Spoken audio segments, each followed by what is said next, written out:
Okay, at first I would like to share a Wasan poem written by Shinran Shonin, and this is on page 421 of collected works of Shinran. So please join me in the show. Please put your palms together.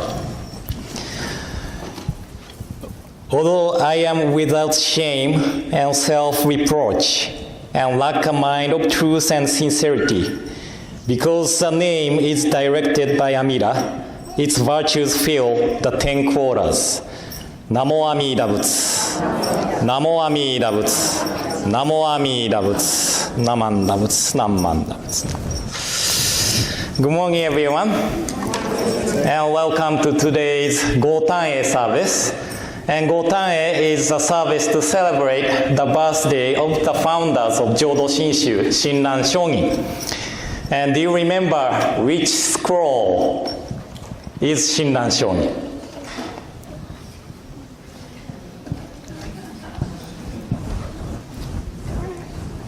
Second from right. So second from right. So far right is Prince Shotoku, Shinran Shonin. And then we have statue of Amida Buddha, Rengyo Shonin, and then we have the scrolls of 7 Pure Land Masters. And there are another service dedicated for Shinran Shonin. Do you know which one? Yes, Hong Kong. That is the memorial service for Shinran Shonin. And he was born in 1173 and returned to the Pure Land, the realm of Nirvana, on January 16th, 1263.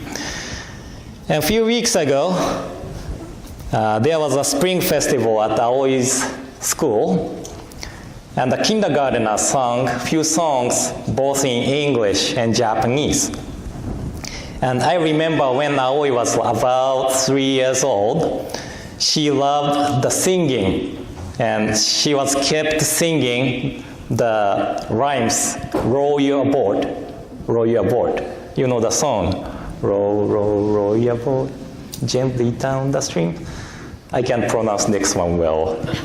Merrily, merrily, merrily. You know, for Japanese people, that is the most difficult word to pronounce. Merrily.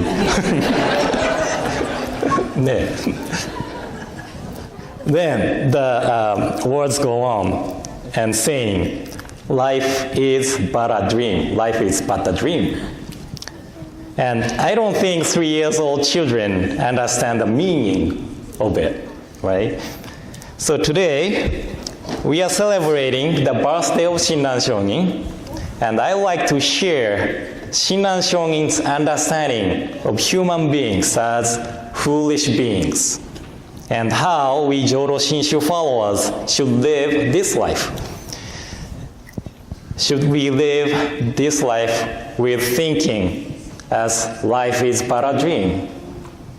So this is my topic for today.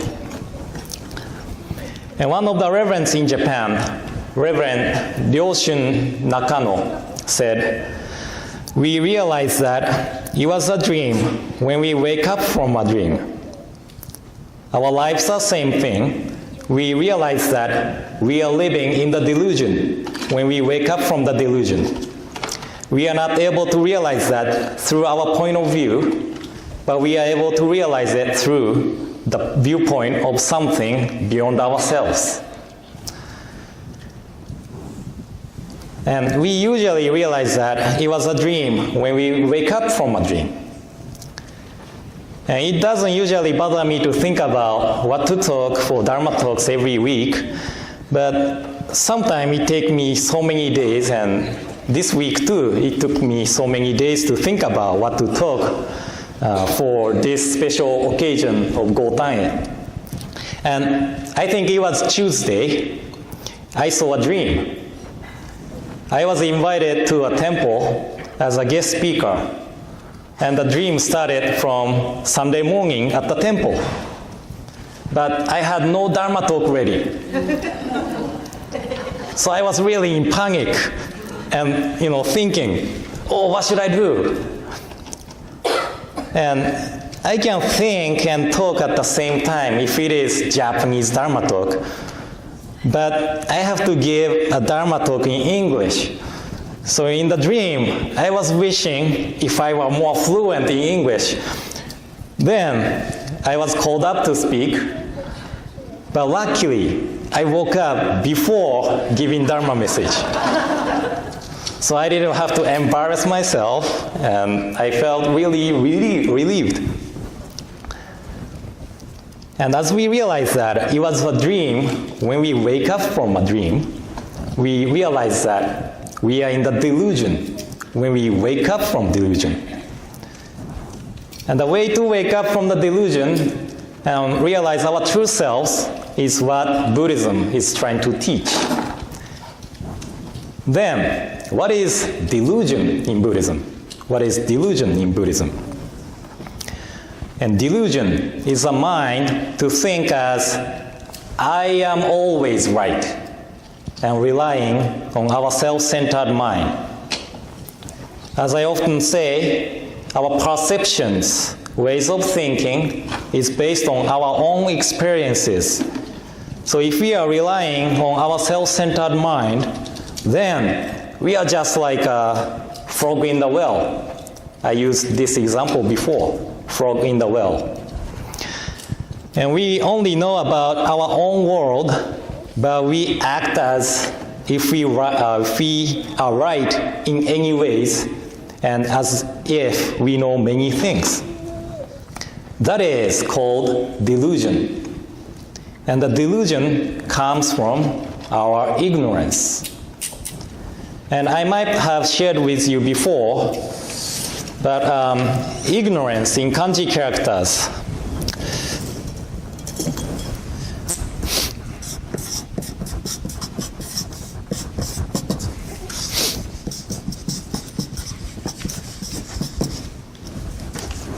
is called guchi.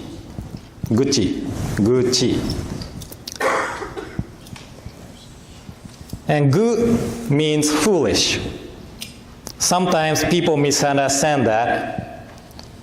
Foolish means not smart or not intelligent. But foolish in Buddhism does not mean not smart or not intelligent. Foolish in Buddhism means relying on our self-centered mind and making our self-centered mind as standards of judgments. And next character, chi, is an interesting kanji character. Inside of this character is a kanji character for knowledge. And outside of this character is called illness radical, which is used to express something in illness or sickness. So this kanji character is expressing our knowledge is in ill. Our knowledge is in ill. And I think you have ideas of what kind of illness our knowledge is in. That is the illness called self-centeredness, right? Self-centeredness. And we all have this illness, but we do not realize that usually, and we often rely on our self-knowledge, which is actually in illness.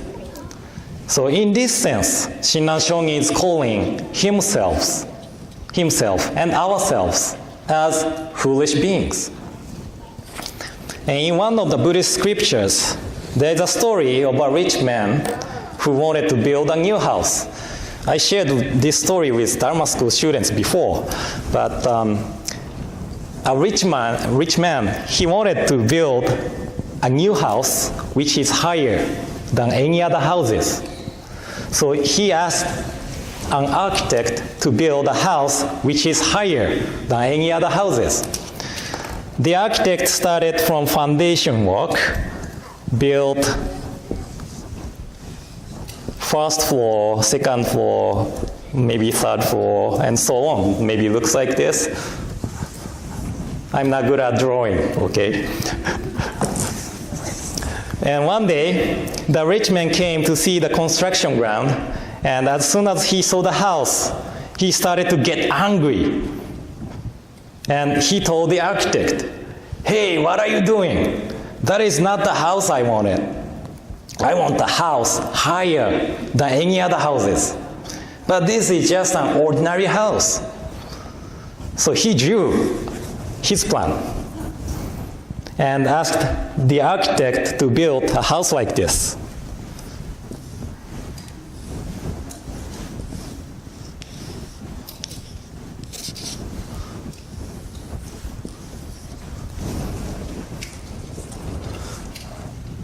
Build a tower and put the house on top. So the architect told the rich man, "This is not safe and it's easy to collapse." But the rich man did not listen and just told the architect, "I don't want your advice. I just want a house like this." So the architect built a house as the rich man wanted. Although this house does not have stairways to go up and down, the rich man wanted a house like this, so he was happy. And he climbed up into the house. And one early morning, the rich man was sleeping. Suddenly, he heard rumbling of the ground. So he woke up, and rumbling is getting closer and closer. And he saw outside from the window and saw something getting closer. And he realized that it was a large herd of elephants coming. So he escaped from his house, so he was saved, but as you can imagine, the house collapsed really easily. So, the architect, who is professional of building, he thought the strong foundation is needed to build a house, high building. So he started from foundation work, but the rich man, who had no idea about building or architect, ordered the architect to build tall house so that it is natural for the house to collapse easily. So as same as this story, we are in delusion, but we think as we are on the right path and we are relying on ourselves. However, as Reverend Nakano said, we are able to realize that we are in delusion only through the viewpoint of something beyond ourselves. The way to surpass the delusion is only known by the one who has woke up from the delusion. And that is Buddha, who has experienced awakening. So we are able to know that we are in delusion only through the wisdom of Buddha. And when we realize that we are in delusion, when we realize that we are living with our self-centered mind, how we live will be different from those who have not realized it yet. So, if you are listening to my message carefully, you might find kind of similarity between the movie, The Matrix. Do you know the movie Matrix? Yeah, whether you like it or you don't like it. But it's kind of similar idea, isn't it? You know, the wake up from dream or wake up from something and experience the true world or something. But anyway, so Shinran Shonin, he wrote on one of his letters and said, "Formerly, we were drunk with the wine of ignorance and had a liking only for the three poisons of greed, anger, and ignorance. But since we have begun to hear the Buddha's vow, we have gradually awakened from the drunkenness of ignorance, gradually rejected the three poisons, and come to prefer at all times the medicine of Amida Buddha." So we are not able to wake up from the drunkenness of ignorance by our own power, But by accepting the working from Dharma, truth itself, we realize our foolishness of relying on our self-centered mind. And Shinran Shonin accepted this working from Dharma, truth itself, as the light of wisdom of Amida Buddha to awake us from the delusion, our self-centeredness. And although we realize our self-centeredness, we are human beings, so we do get angry, we complain, we may attracted by some items and want it so badly. But people who have realized self-centered mind as delusion gradually begin to have the mind of self-reflection. So at last, I'd like to share the words of Jodo Shinshu followers named Genza, who really had the mind of self-reflection. He said, "Good heart is something we borrowed from somewhere, so it takes time to come out. But the blind passions are the true nature of self, so that it comes out naturally or easily." For Genza, good heart is a mind of self-reflection. So by accepting the working from the Dharma, light of wisdom of Amida Buddha to awake us from delusion, the mind of self-delusion, self-reflection begins to grow.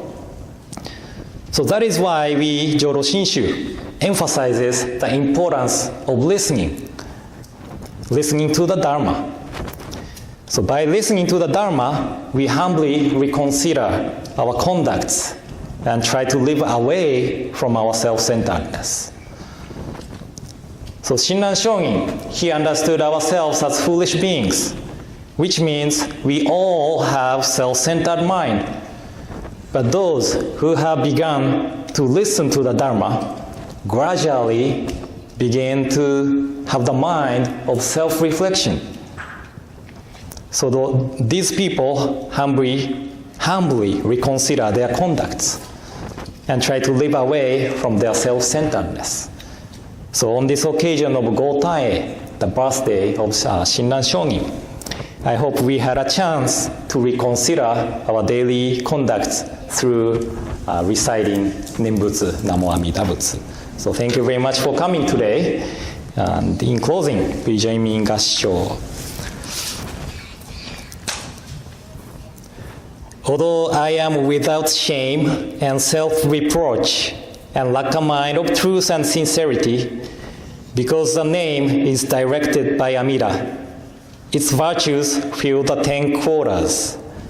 Namo Amida Butsu, Namo Amida Butsu, Namo Amida Butsu, Namanda Butsu, Namanda.